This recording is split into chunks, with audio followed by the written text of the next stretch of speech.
Guys, and welcome back to another. It's me, Cam from Camscom. Welcome back to another daily Chelsea transfer news video. Where today I'll be talking about, of course, MOISES, Caicedo, AUBAMEYANG leaving, Lukaku, and all things Chelsea. So if you're new, I'm Cam from Camscom, and I do daily Chelsea transfer news videos. I'm trying to get to 1,000 subs very soon, so if you could like and subscribe, that help a lot. But without further ado, let's get in the first story. Of course, starting off with the MOISES Caicedo update, I'm going to start with Jacob's Ben, who has said, MOISES Caicedo camp is pushing for a speedy resolution to negotiations following Chelsea's latest rejected bid. There will be a face-to-face talks in America with Caicedo's agent prepared to also attend if needed. Like Chelsea, Brighton are also in America, so that may make negotiations and the deal a bit quicker, because if, Chelsea are in America, Brighton are in, South Africa, it'll be a bit different, but hopefully we can sort the agent and get face-to-face contact with Caicedo and Brighton. To Simon Jones, who said, Brighton assured MOISES Caicedo that he could leave this summer if bids came in around Arsenal's January bid of 70 million or something, of a similar level. Declan Rice's transfer to Arsenal for 105 million has made Brighton rethink. Yeah, if you cast your minds back to January, where Arsenal were bidding for Brighton's MOISES Caicedo for around 70 million, oh how I wish Brighton would accept 70 million. We've already bid that much, which has been rejected again, but of course Arsenal not overpaying, but paying 100 million for Declan Rice has made Brighton think, yeah, we can get 100 million, which of course isn't going to happen on Chelsea's watch. I think the deal will be done for £80 million, which is the price I thought would be done about 5 weeks ago, but finally talks and bids are going in this week. I hoped and thought it would be done this week, but all it takes is one bid to be accepted and the deal's done, because personal terms are agreed. They're both in America, so medical can be taken out, things like that. So it's only a matter of the bid. 78, 80 million pounds, no more, no less. I think the Rice deal will be done.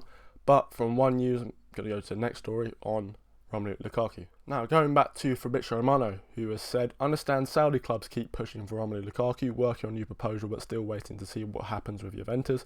Lukaku's priority has always been to continue in Europe, but Saudi side will insist, again, if Juve deal priority won't happen. Yes, so Lukaku, from being a snaky footballer, has put himself in a bit of a predicament. He said he didn't want to go to Saudi Arabia, good morals, but then again, he snaked Inter for Juventus, so it's either go to Juventus, where not only are Inter fans going to hate you, Juventus fans don't really want you, so there's that, or you can just, live it up nice and cushy in Saudi Arabia, get the bag. I mean, it's an unethical bag, but it's a bag nonetheless, where hopefully you'll score probably 10 goals in the Saudi League, about your level. Chelsea wanted around the £40 million mark, only Juventus almost, million euros.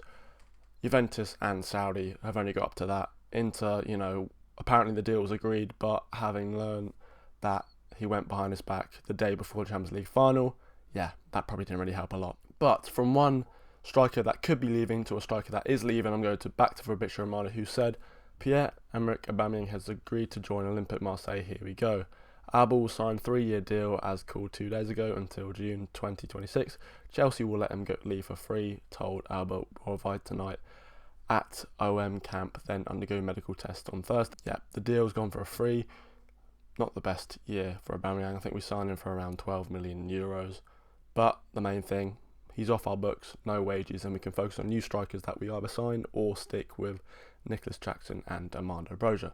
On to the next story. A bit of a different story. It's not transfer related, but it's to do with Chelsea and Stamford Bridge. I'm going to go to Jacob Steinberg, who has said, Chelsea have not made a final decision on their redevelopment plans for Stamford Bridge, despite agreeing a £50 million deal in principle to buy a piece of land next to the stadium. So the process have stressed that Chelsea buying the land will not automatically mean they'll build a new state-of-the-art ground at Stamford Bridge. All options remain on the table and the club have not ruled out a move.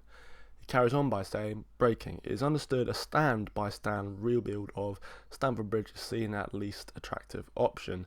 It is felt that it would take too long, and not being a world-class stadium, the favoured option for supporters would be to demolish Stamford Bridge and rebuild in SW6. It is estimated a rebuild would take 5 years, which means Chelsea would have to find a temporary new home.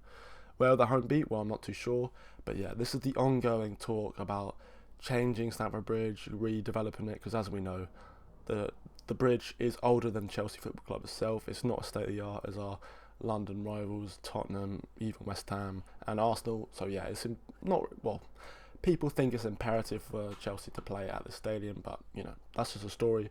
Also, Chelsea play tonight against Wrexham, so I'll be talking about that tomorrow. But yeah, thank you guys for watching, and I'll see you tomorrow.